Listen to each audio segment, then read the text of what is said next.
Well, kia ora team, just pulled up to Cameron Harrison Butchery here in the Hutt. I want to get a couple of back legs processed into some small goods, so going to catch up with Rob Cameron from Cameron Harrison Butchery and ask him a few questions, see what we can do with the meat after the big sleigh fest I had on the weekend. So let's go inside, take me meat in and see what Rob can do for us.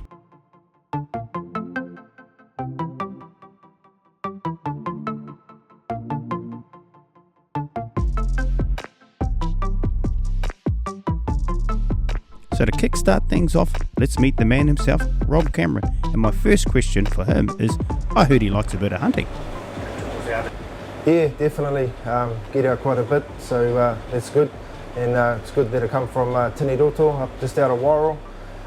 So get the chance to get out quite a bit. I heard those are creamy farm hunts. Oh, always. But hey, this is still hard work getting into the bike. Roger that, bro. Okay, what can we do with the meat today, Rob? There's a number of things you can do here. Fresh sausages, patties, meatballs. But I know you make your own sausages and stuff, so I think what we'll do with this stuff here is we'll target a bit of cooked product. So we'll make some salamis, beer sticks, yeah, and just see how you like those. As a butcher of wild game, Rob, what is the best way for you to receive the meat?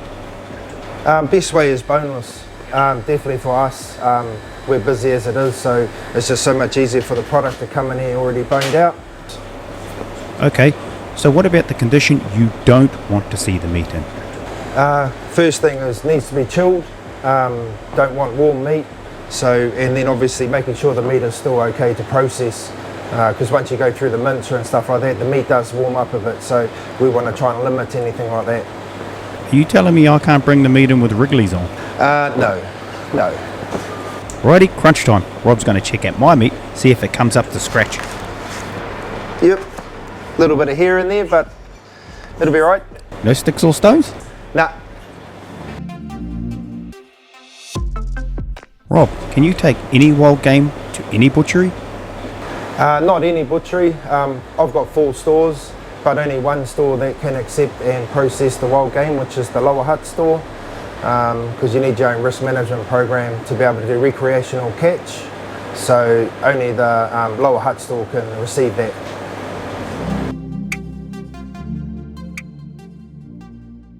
Rob, if I was a new hunter and I walked in here with my first kill, what would be your recommendation for like a set of back legs to get processed into? I'd probably try and get them to do a little bit of cooked product, as well as even some mince, some basic stuff. Even some leg steaks if it's not too old a deer, and yeah, maybe some patties and stuff, just simplify it. What about back steaks? I can actually cut those up, marinate those, and then cut them into sort of pieces that big. Works quite well. So here's a left field question for you, Rob.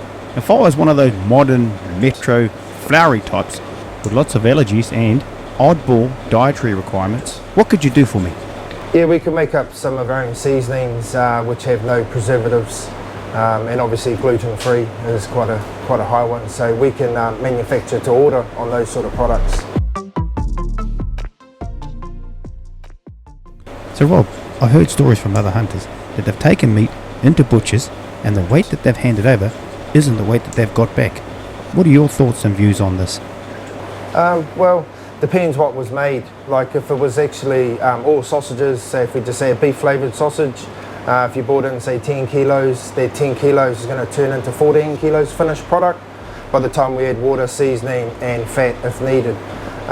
But when it comes to a cooked sausage, like a cabanossi or a beer stick, you get about a 22% shrinkage on that. So 5 kilos, you're going to get about 3.9 kgs back, approximate.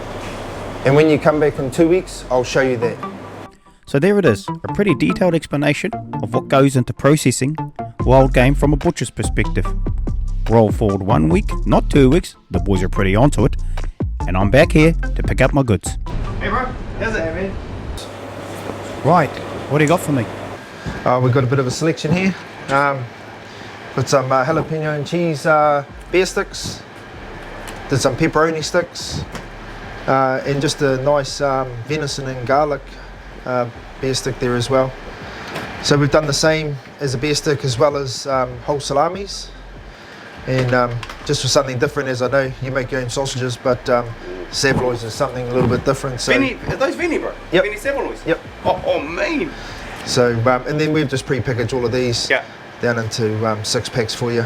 Oh, that's awesome, brother. Awesome. So these are the ones that I was talking about. When you cook these ones, you actually do get shrinkage on this sort of stuff. Yeah, but so you're looking at about 20% shrinkage on these ones. But obviously these ones here have got uptake. So these ones here we've got uptake on that one there. So yeah. So there we go, team. I've got a whole heap of bloody wonderful small goods here by Rob. So if you guys in the Wellington area keen to get these small goods made after a hearty weekend in the bush and you want your kill process, come and see the bro here. Brother, thank you. All good.